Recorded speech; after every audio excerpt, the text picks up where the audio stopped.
हिमाचल में होगी सनातन वाली सियासी जंग। हम भी राम के प्रति आस्था रखते हैं, राम के प्रति श्रद्धा रखते हैं, राम को नमन करते हैं।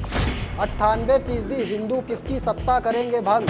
हिमाचल प्रदेश में 98% लोग हिंदू धर्म से जुड़े हैं और आज से नहीं सदियों से हम अपने देवी देवताओं को पूजते आए हैं। इसमें राम भी हर मंदिर में आपको मिलेगा।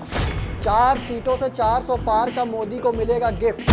सरकार और संगठन ने पूरे तालमेल से रणनीति बना ली है। कल से सरकार प्रचार में कूद रही है। सब लोग मिलके कांग्रेस के झंडे को जो परचम हमने 1 साल पहले लहराया था उसको फिर से हिमाचल प्रदेश में लहराएंगे। या हिंदुत्व के नाम पर कांग्रेस में वोट होगा शिफ्ट। हम भी ये कहते हैं कि कसम राम की खाते हैं, भाजपा को 4 सीटें हराएंगे। जो उन्होंने अपनी मानसिकता का परिचय दिया है वो हिमाचल विरोधी भाजपा मानसिकता का परिचय दिया है। क्या कमल निशान पर भारी पड़ेगा कांग्रेस का हाथ। हाथ क्यों ना उतारेंगे, नहीं लोकसभा के चुनावों में हाथ क्यों उतारेंगे। राजनीतिकरण करके लोकसभा चुनावों में ये राजनीतिक तरीके से वोट मांगने का जो तरीका अपनाया है जनता सब जानती है। या राम नाम पर जनता देगी भाजपा का साथ। नमस्कार दोस्तों, आप देख रहे हैं समाचार फर्स्ट टू द पॉइंट। मैं हूं आपके साथ बालकृष्ण। ये बात तो सच है कि हिंदू बाहुल आबादी वाले देवभूमि प्रदेश हिमाचल की जनता को सच्चे सनातनी होने का किसी सियासतदान से सर्टिफिकेट लेने की जरूरत नहीं है। ये बात भी सच है कि हिमाचल प्रदेश में सबसे ज़्यादा देवी देवताओं का वास है। ऐसे में अगर सियासत में हिंदू धर्म या भगवान श्री राम की बात आ जाए तो आप खुद समझ लीजिए कि प्रदेश में माहौल कैसा बन रहा है। मैं ये बात आपको इसलिए बता रहा हूँ क्योंकि भाजपा का आज का सबसे बड़ा मुद्दा भगवान श्री राम बन चुका है। लेकिन यहाँ बात 98% हिंदू आबादी वाले प्रदेश हिमाचल की है। वो इसलिए क्योंकि अब भाजपा के मुद्दे को हिमाचल में कांग्रेस हाईजैक करने में जुट गई। कांग्रेस के लीडर खुद भगवान श्री राम की कसम खाकर लोकसभा चुनाव में भाजपा को 4 सीटों पर 4 खाने चित करने का दावा कर रहे हैं। आप खुद सुनिए। किस ढंग से इन्होंने हमारे कर्ज लेने की सीमाओं पे सैंक्शंस लगाई हैं, किस ढंग से इन्होंने हमारे फॉरेन फंडिंग पे सैंक्शंस लगाई हैं, किस ढंग से हमने ओपीएस दिया तो उसके बावजूद ये हमारा 10-12 हज़ार करोड़ उस पर कुंडली मार के बैठे हुए हैं, किस ढंग से ये वाटर सेस में हमारा विरोध कर रहे हैं, किस ढंग से हमारा जो सुप्रीम कोर्ट के अवार्ड के बावजूद ये हमारा पैसा हिमाचल को नहीं दे रहे हैं 4300 करोड़ रुपए का। बहुत मसले हैं जहाँ पे भाजपा का चेहरा उजागर हुआ है साल के दौरान। विधानसभा में भी जब हम पैसा त्रासदी को लेके हमने प्रस्ताव पास किया तब भी इन्होंने उसका विरोध किया।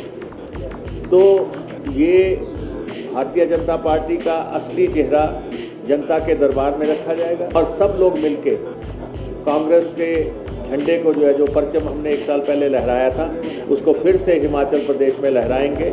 और जैसे अध्यक्ष जी कह रहे थे कि ये धार्मिकता की बात कर रहे हैं तो हम भी ये कहते हैं कि कसम राम की खाते हैं, भाजपा को 4 सीटें हराएंगे। अब सवाल ये है कि भगवान श्री राम के मुद्दे को क्या सिर्फ सियासी तौर पर तूल दिया जा रहा है। सवाल ये भी है क्या इस मुद्दे को आखिर तूल देने का कारण क्या है।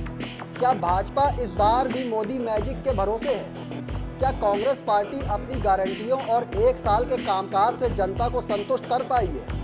सवाल ये भी है कि क्या हिमाचल में जनता के मुद्दों पर लोकसभा चुनाव लड़ा जाएगा या सिर्फ भगवान श्री राम का सच्चा भक्त बताकर जनता से वोट मांगे जाएंगे। अगर ऐसा नहीं है तो फिर बार बार कांग्रेस नेताओं को ये साबित करने की क्या जरूरत पड़ रही है कि वो 98% हिंदू बाहुल प्रदेश में रहते हैं। जब हमारे विधानसभा के चुनाव हुए थे तो प्रधानमंत्री ने कितने दौरे हिमाचल प्रदेश में किए। उन्होंने बार बार लोगों को रोजगार देने की बात की, महंगाई कम करने की बात की और उस तरीके से लोगों से जो वायदे किए वो आज भी हमको धरातल पर नहीं दिख रहे। ना उन वायदों को उन्होंने पूरा करने का कोई प्रयास किया।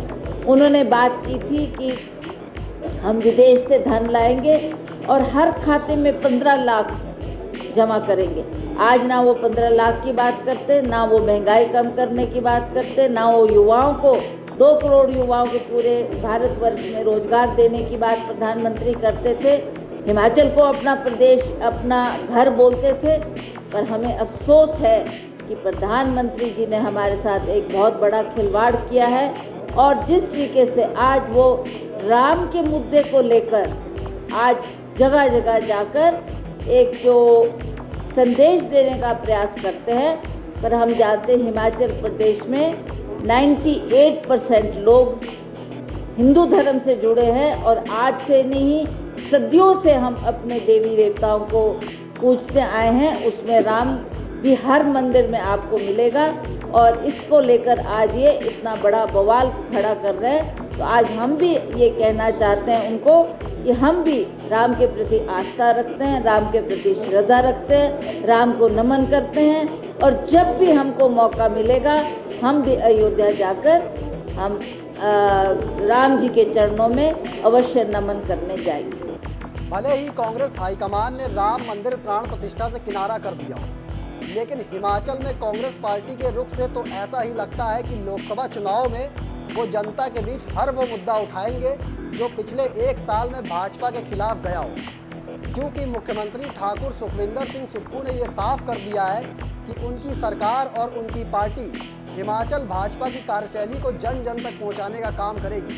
जो हमको 9700 करोड़ में हमें उम्मीद थी कि कम से कम हमें 5000 करोड़ तो पहले किस्त में दिसंबर तक आ जाएगा, वो दिसंबर में मिलना चाहिए था। जबकि और राज्यों में जब आपदा आती है तो दिसंबर में वो बजटीय प्रावधान कर दिया जाता है, हिमाचल प्रदेश में वो भी नहीं मिला। उसको कौन रुकवा रहा है? तो ये भी हिमाचल विरोधी भाजपा की मानसिकता का पता लग रहा है। और अब एक इनके नेता आके यहाँ के इनके सांसद सदस्य आकर यहाँ आकर मिलते हैं, आप मुझे एक भी फोटोग्राफ दिखा दीजिए। हमारी सांसद और प्रदेशाध्यक्ष प्रधानमंत्री जी से मिली, आपदा के समय लोगों से उन्होंने अनुरोध किया कि आप प्रभावित परिवारों की मदद दीजिए, तो इनको उन्होंने कहा कि कर रहे हैं और राज्य टू राज्य कर रहे हैं।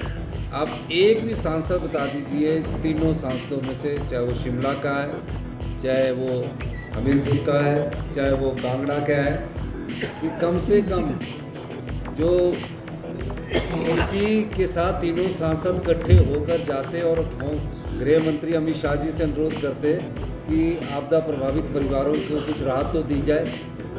राहत देनी तो दूर की बात, उनसे मिलना भी इन्होंने दुश्वार समझा। विपक्षी पार्टी है, पर 1 साल में जो उन्होंने अपनी मानसिकता का परिचय दिया है वो हिमाचल विरोधी भाजपा मानसिकता का परिचय दिया है, इसमें कोई दो राय नहीं। हाथ को हम उतारेंगे नहीं, लोकसभा के चुनाव में हाथ को उतारेंगे।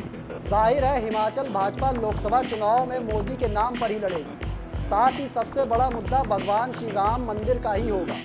लेकिन हिमाचल कांग्रेस भी खुद को सच्चा हिंदुत्ववादी बताने और भगवान श्री राम पर अपनी सच्ची आस्था का दावा करने से पीछे नहीं हट रही। ऐसे में सवाल ये है कि हिमाचल भाजपा क्या प्रधानमंत्री नरेंद्र मोदी की झोली में लोकसभा की 4 सीटें डाल पाएगी, या फिर कांग्रेस अपने नए चेहरों के दम पर भाजपा के दिग्गजों को चारों खाने चित करने में कामयाब हो पाएगी। फिलहाल मुझे दीजिए इजाज़त, फिर मिलेंगे एक और स्पेशल रिपोर्ट लेकर। लेकिन कमेंट बॉक्स में आप ज़रूर बताइएगा कि लोकसभा चुनाव को लेकर आपकी क्या राय है। अपनी राय देना ना भूलिएगा, क्योंकि आपकी राय हमारे लिए बेहद महत्वपूर्ण है। धन्यवाद।